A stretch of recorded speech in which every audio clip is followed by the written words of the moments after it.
Okay, let's talk about how you can actually stand out in the age of AI.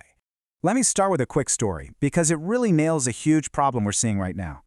So, picture this. You walk into a hospital. You see someone in a perfect white coat. You think doctor, right? But something just feels off. Their answers are kind of vague. And it turns out there was no training, no license. It was all just a costume. That gown is your narrative, but AI makes it easy to create an empty one. So, how do we fix this? Well, it's all about where you start building from. See, most people work outside in. They start with aesthetics. The right way? It's inside out. This is what we call the human factor identity. And it's an identity strategy, not a communications one. So how do you find this identity? Well, ironically, it starts with a wound, not a strength. We call this the inner void. It's that deep hunger that kind of shapes everything you do.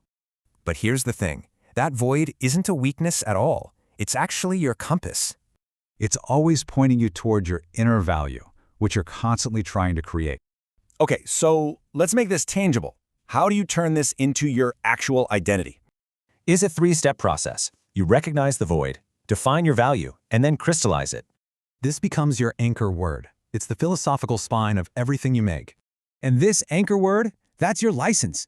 It's the real qualification behind the doctor's gown. Think of it this way. The human factor identity is the doctor. The narrative is the gown. Now, when you get those two things perfectly aligned, wow, something powerful happens.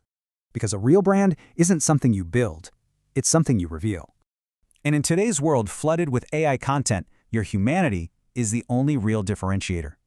Because even with a million perfect gowns out there, people can always spot the real doctor. So I'll leave you with this. When people experience your work, how do you truly want them to feel?